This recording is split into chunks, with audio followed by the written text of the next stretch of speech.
Hello and welcome to Clarity IAS. आज की video में हम देखेंगे समानता का अधिकार 16, 17 और 18।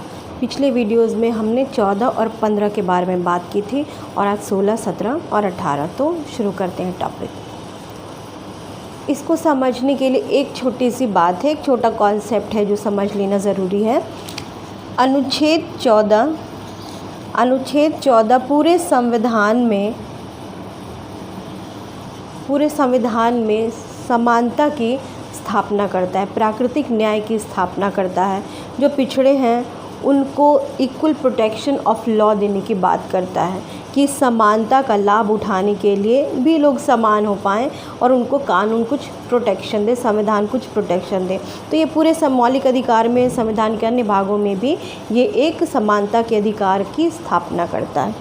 अनुच्छेद 14 के अंतर्गत आ जाता है जो सामाजिक समानता की स्थापना करता है कि समाज में बराबरी हो। और अनुच्छेद 16 केवल सरकार के अधीन पदों पर नियुक्तियों के संबंध में समानता की स्थापना करता है। तो अनुच्छेद 14 सबसे बड़ा है, अनुच्छेद 15 उसके अंतर्गत है और 16 उसके भी अंतर्गत है। तो हम समझते हैं 16 को। तो 16 में क्या है? अवसर की समानता। इसमें 5 क्लॉज हैं, 1, 2, 16, 1, 16, 2, 16, 3, 16, 4 एंड 5। तो पहले में क्या है? राज्य के अधीन नियुक्तियों में अवसर की समानता। ये केवल राज्य के अधीन नियुक्तियों में, प्राइवेट सेक्टर में नहीं। राज्य अगर कोई पद में नियुक्ति के लिए काम कर रहा है तो उसमें अवसर की समानता होगी। दूसरा है धर्म, जाति, मूल वंश, वंशक्रम, जन्मस्थान, निवास के आधार पर अपात्रता का निषेध। यानी 7 कंडीशन हैं: धर्म, जाति, मूल वंश, वंशक्रम, जन्मस्थान और निवास। इन 7 के आधार पर किसी भी तरह का निषेध नहीं किया जा सकता है।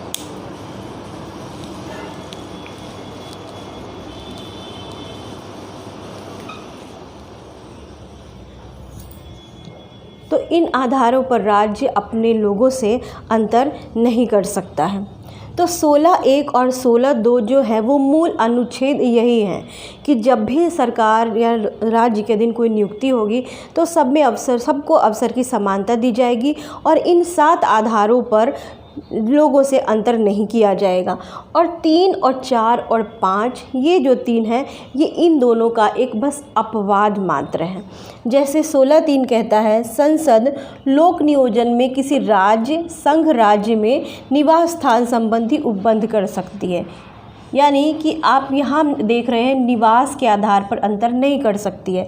लेकिन जिस समय हमारा संविधान बना था, कुछ राज्य या कुछ संघ राज्य क्षेत्र बहुत पिछड़े थे तो उसके लिए यहाँ पे छूट दी गई कि आप उन स्थानों के लिए कुछ उपबंध कर सकते हैं। तो तेलंगाना, त्रिपुरा, नागालैंड जैसे राज्यों में इस तरह के उपबंध किए गए थे जो कि अब नहीं है। तो ये निवास के आधार पर कुछ छूट दी गई है। क्यों? इक्वल प्रोटेक्शन ऑफ लॉ को देखते हुए। और अनुच्छेद 16(4) अपर्याप्त प्रतिनिधित्व वाले नागरिक वर्ग के लिए उपबंध। अपर्याप्त प्रतिनिधित्व ये बहुत ही विवादास्पद मुद्दा है। इसको आप पिछड़ा वर्ग कह सकते हैं। यहाँ पिछड़ा वर्ग है,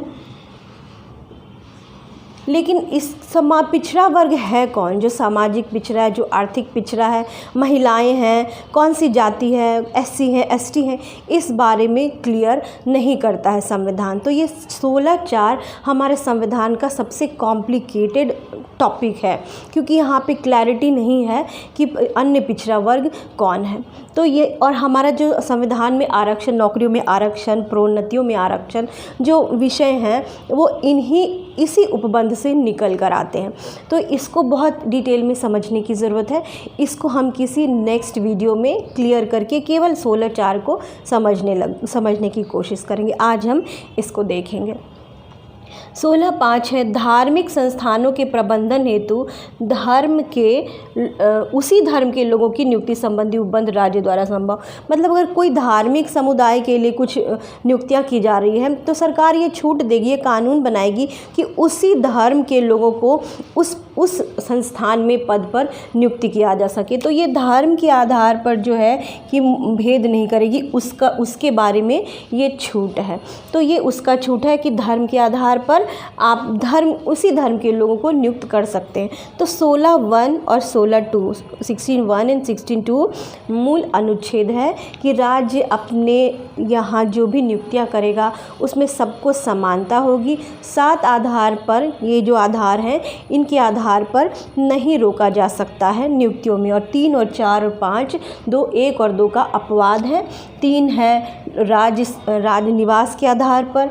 चौथा है बहुत धर्म जाति, ये कॉम्प्लिकेटेड है, इसको क्लियर करेंगे। और 5वां है कि धर्म के आधार पर जो यहाँ पे उपबंध है उसके बारे में छूट दी गई है। तो ये अपवाद क्यों दिया गया है? इक्वल प्रोटेक्शन ऑफ लॉ के लिए। तो समानता है, लेकिन जो पिछड़ गए हैं उनके लिए, उनको बराबरी में लाने के लिए ये उपबंध किए जा सकते हैं।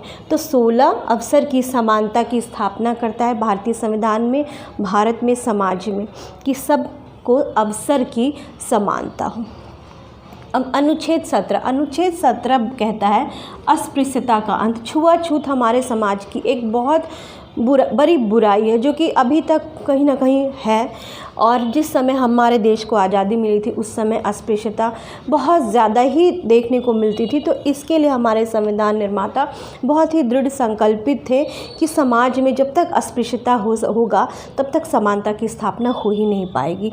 इसके लिए उन्होंने ये अस्पृश्यता का अंत करने के लिए ये उपबंध रखा। तो अस्पृश्यता क्या है? मतलब उन लोगों उसमें संविधान इसके बारे में भी नहीं बताया गया कि किस आधार पे अस्पृश्यता है। अस्पृश्यता कैसे कोई क्या बिहेव करेगा तो ये कहा जाएगा कि अस्पृश्यता है। तो उसके बारे में संविधान का ना ये लोगों को पता है कि क्या अस्पृश्यता है, इसलिए इसको भी बहुत क्लियर नहीं बताया गया है। मूल सामान्यतः यही माना जाता है कि किसी भी सार्वजनिक स्थानों पर किसी को रोका नहीं जा सकता है आने जाने से। किसी धर्म जाति वगैरह ये सब जो आधार है इन आधारों पर नहीं रोक सकते, नहीं तो ये अस्पृश्यता में आएगा। तो ये माना जाता है, इसमें भी कोई क्लियर परिभाषा नहीं दी गई है। सिंपल है कि आप सार्वजनिक स्थानों पर जाने के लिए किसी को रोक नहीं सकते हैं। तो इसके लिए अस्पृश्यता जो है इसको एक दंडनीय अपराध बनाया गया है। दंडनीय अपराध बनाने के पीछे यही था कि इसका बहुत ही सख्ती के साथ इसका उन्मूलन किया जा सके। तो 1 से लेकर 2 वर्ष तक की दंड का इसमें प्रावधान है। संविधान में अस्पृश्यता का अर्थ स्पष्ट नहीं है। अस्पृश्यता अधिनियम 1955 बनाया गया था जिसमें 1976 में संशोधन हुआ था। उसी में 1 से 2 वर्ष के दंड का प्रावधान किया गया था। उसके बाद है सार्वजनिक स्थानों पर जाने से रोक नहीं लगाया जा सकता। ST शेड्यूल ट्राइब्स के बारे में ये माना गया कि कुछ समुदाय जो भारत के बहुत आदि समुदाय जो समाज से अलग रहते घुमंतु प्रवृत्ति के हैं उन सभी को ST अनुसूचित जनजाति के रूप में डाल दिया गया। तो ये विशेष प्रावधान उनके लिए किया गया कि आप उनका अपमान किसी भी तरह से नहीं कर सकते हैं। ये इसी अस्पृश्यता अधिनियम के तहत ये इसमें डाला गया था। और एक सबसे इम्पॉर्टेंट बात है, ये सबसे अलग जो हमारा ये उपबंध है संविधान के हर भाग से अलग, कि अपराध सिद्ध करने का दायित्व अभियुक्त पर होगा। यानी कि अगर किसी व्यक्ति ने किसी के साथ अस्पृश्यता का व्यवहार किया है तो जज या न्यायालय ये मानकर चल रहा है कि अपराध हुआ है, और जो अभियुक्त है या जिसने अस्पृश्यता का व्यवहार किया है उसको सिद्ध करना है कि उसने ये किया है या नहीं किया है। तो ये इस अनुच्छेद की बहुत बड़ी विशेषता है। तो अनुच्छेद 17 अस्पृश्यता का अंत। अनुच्छेद 18 उपाधियों का अंत किया गया है। आज़ादी से पहले हमारे संविधान में बहुत सारे राय बहादुर जैसे उपाधि दी जाती थी और नाम के पहले लोग लगाते थे, जिससे उनमें एक अहंकार का भाव आता था। और इसको भी माना हमारे संविधान निर्माताओं ने कि ये भी जो है समानता को स्थापित करने में एक बाधा है, इसलिए इसको भी हटाया जाना चाहिए। तो इसके लिए भी उपबंध किया गया अनुच्छेद 18 में। इसमें भी 4 क्लॉजेज हैं।